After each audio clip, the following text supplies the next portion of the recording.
How you all. आप सब अच्छे होंगे, मैं उम्मीद करता हूँ। तो मैं आज आपको बताने वाला हूँ राजनीति क्या है।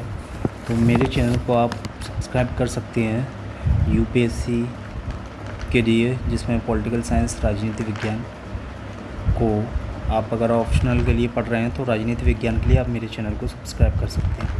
और अन्य परीक्षाएँ जैसे यूपीएससी यूपीपीसीएस में ऑप्शनल सब्जेक्ट के लिए आप इसको देख सकते हैं। टीजीटी पीजीटी के लिए, उत्तर प्रदेश टीजीटी पीजीटी के लिए भी और राजनीति फ़िलहाल के लिए राजनीति विज्ञान के लिए आप इसको देख सकते हैं। नेट जेआरएफ में भी ये काम आएगा। राजनीति विज्ञान में काफ़ी टॉपिक्स होते हैं, उस पर हम चर्चा करने वाले हैं। तो आज जो राजनीति विज्ञान की जो पहली डेफिनेशन है राजनीति क्या है, इस पर हम बात करने वाले हैं। तो राजनीति विज्ञान की परिभाषा एक जेएच प्राइस करके जो है एक विद्वान हैं, उन्होंने कहा कि दुर्भाग्यवश राजनीति क्या है। राजनीति एक ऐसा विषय है जिसमें प्रत्येक व्यक्ति स्वयं को विशेषज्ञ मानता है। राजनीति विज्ञान में प्रत्येक व्यक्ति स्वयं को विशेषज्ञ मानता है, चाहे उसने उस विषय का क्रमबद्ध अध्ययन नहीं किया हो। ये जेएच प्राइस कहते हैं कि राजनीति विज्ञान में प्रत्येक व्यक्ति स्वयं को विशेषज्ञ मानता है, चाहे उसने उसका क्रमबद्ध अध्ययन नहीं किया हो। तो राजनीति विज्ञान को परिभाषित करने की समस्या सबसे बड़ी समस्याओं के रूप में उत्पन्न होती है। क्योंकि अभी तक कोई स्पष्ट रूप से राजनीति विज्ञान की परिभाषा को परिभाषित नहीं किया गया है। आज से 2500 वर्ष पहले अरस्तु ने जब राजनीति विज्ञान को सर्वोच्च विज्ञान कहकर पुकारा या कहा, उस समय से लेकर आज तक इस विषय को परिभाषित करने का बहुत प्रयत्न किया गया, लेकिन सटीक परिभाषा प्राप्त करना पाई आवश्यक है। तो सटीक परिभाषा क्या है, इसके बारे में हम लोग बात करने वाले हैं। सबसे पहले चैप्टर 1 कह सकते हो कि चैप्टर 1 की बात करने वाले हैं, या अध्याय 1 की बात करने वाले हैं, जिसमें राजनीति क्या है इसको हम देखने वाले हैं। तो जो प्लेटो और अरस्तु आदि विद्वानों ने इसके अर्थ और स्वरूप को स्पष्ट करने का प्रयत्न किया। तो प्लेटो और अरस्तु जो थे, उन्होंने इसको अर्थ को स्पष्ट करने का प्रयास किया। तो मध्यकाल में चर्च के धर्माचार्य थे। मध्यकाल में चर्च के धर्माचार्यों ने भी इसको स्पष्ट करने की बात कही, जैसे संत ऑगस्टाइन ने भी उन्होंने भी राजनीति विज्ञान को बताने का प्रयत्न किया। फिर टॉमस एक्विनास ने भी, और फिर एक और हो गए जैसे कि मार्सिलियो ऑफ पेडुआ।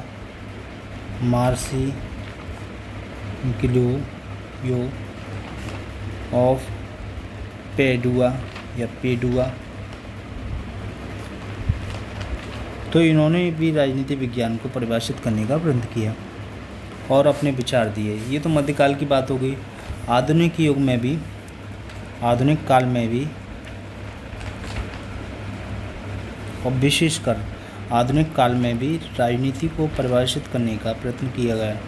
राजनीति को परिभाषित करने का प्रयत्न किया गया कि आखिर में राजनीति क्या है, इसकी परिभाषा क्या हो सकती है। लेकिन आधुनिक युग में जैसे मैकियावेली ने राजनीति विज्ञान को मैकियावेली ने भी राजनीति विज्ञान को परिभाषित करने के लिए बहुत प्रयत्न किए। मैकियावेली हो गए और संविधावादी विचारक हो गए कुछ, जैसे संविधावादी विचारकों में हॉब्स हो गए, लॉक हो गए, लॉक के बाद रूसो हो गए। ये संविधावादी विचारकों ने भी परिभाषित करने का प्रयत्न किया। उसके बाद उपयोगितावादी विचारक हो गए, उपयोगितावादी विचारकों ने राजनीति को परिभाषित करने का प्रयत्न किया, जिसमें उपयोगितावादी में बेंथम हो गए और बेंथम के बाद मिल हो गए।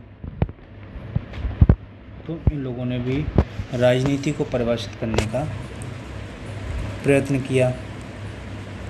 उसके बाद आदर्शवादी भी कुछ विचारक थे। आदर्शवादी विचारकों में कांट, हीगल और ग्रीन हो गए।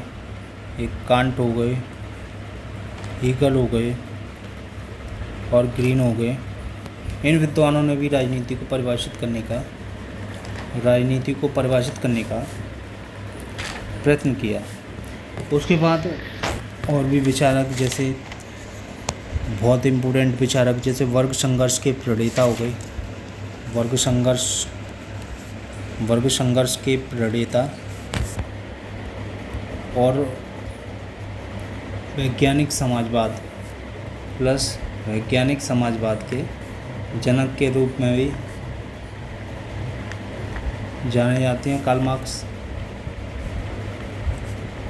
इन्होंने भी राजनीति को परिभाषित करने का प्रयत्न किया कि इसके स्वरूप की व्याख्या की और स्वरूप क्या होता है, क्या हो सकता है राजनीति विज्ञान का, स्वरूप पर चिंतन किया।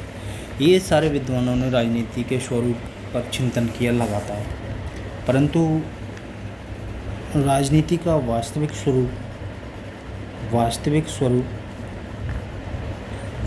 जो स्वरूप होता है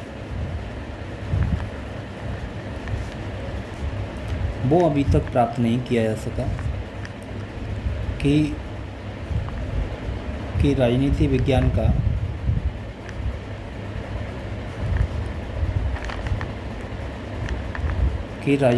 का वास्तविक स्वरूप क्या हो सकता है, ये अभी तक प्राप्त नहीं किया जा सका और इस पर अभी भी कार्य जारी है। अब ये सब इसलिए हो रहा है कि इसके कईयों कारण हैं। राजनीति के प्रसंग में इस अनिश्चित स्थिति के लिए कि इसका जब इतने विद्वान और भी विद्वान इस पर चर्चा कर रहे हैं, राजनीति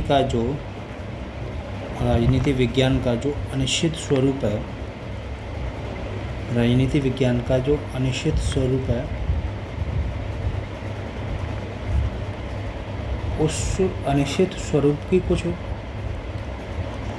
स्थितियां हैं, कुछ कह सकते हैं कि इस अनिश्चित स्वरूप के लिए कुछ कारक जिम्मेदार हैं, कुछ तत्व जिम्मेदार हैं, कुछ तत्व उत्तरदायी हैं। अनिश्चित स्वरूप के लिए कुछ तत्व जिम्मेदार हैं जो ये बताते हैं कि आखिर में क्यों राजनीति विज्ञान को सटीक तरीके से परिभाषित नहीं किया जा सका। अनिश्चित स्वरूप के लिए कुछ तत्व जिम्मेदार हैं, वो ये बताते हैं कि क्यों इसको जो है इस अनिश्चित स्थिति को, इस वास्तविक स्वरूप को, राजनीति का वास्तविक स्वरूप क्या है, इसको परिभाषित नहीं किया गया। वास्तविक स्वरूप को क्यों परिभाषित नहीं किया जा सका।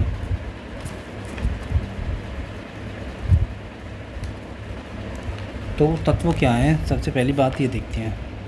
सर्वप्रथम तो ये है कि बात है कि इस स्थिति के लिए, इस अनिश्चित स्थिति के लिए, जो ये अनिश्चितता बनी हुई है, सबसे प्रमुख तत्व राजनीति के क्षेत्र की व्यापकता है। स्थिति के लिए राजनीति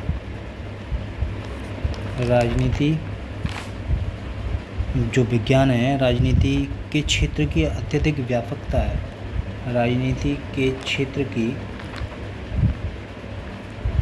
की अत्यधिक व्यापकता के कारण व्यापकता के कारण इसको परिभाषित नहीं किया जा सकता। व्यापकता क्या है कि कुछ विद्वान लिखते हैं राजनीति के विषय में इस व्यापकता के लिए, जैसे एक सोल्टाउ जो राजनीतिक हैं वो लिखते हैं कि राजनीति ऐसे प्रत्येक व्यक्ति से संबंधित है। सोल्टाउ लिखते हैं इस व्यापकता के लिए, इस अत्यधिक व्यापकता के क्षेत्र के लिए कि राजनीति का क्षेत्र अत्यधिक व्यापक है। इस पर उन्होंने एक बात लिखी है। सोल्टाउ लिखते हैं कि राजनीति हर उस या प्रत्येक व्यक्ति से संबंधित है। राजनीति हर या प्रत्येक व्यक्ति से संबंधित है जो उत्तरदायित्व की भावना रखता है। उत्तरदायित्व उत्तरदायित्व की भावना रखता है। तो पहली बात ये है कि राजनीति का क्षेत्र है वो अत्यधिक, राजनीति की ये स्थिति जो अनिश्चित बनी हुई है वो कि राजनीति की क्या परिभाषा हो सकती है, राजनीति का स्वरूप क्या हो सकता है, इसके लिए ये व्यापकता वाली चीज़ें हैं कि उसका पहली बात ये समझ में आती है कि राजनीति का जो स्वरूप है वो कैसा है।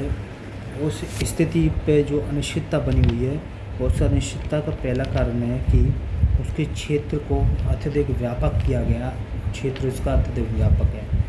तो इसी लेक्चर को मैं आगे बढ़ाऊँगा, नेक्स्ट वीडियो में हम लोग बात करेंगे इसी पर। तो आज के लिए इतना है, तो इसको आप देखें, शेयर करें, लाइक करें अपने फ्रेंड्स के साथ, और फिर मिलते हैं एक नए वीडियो के साथ। Thank you.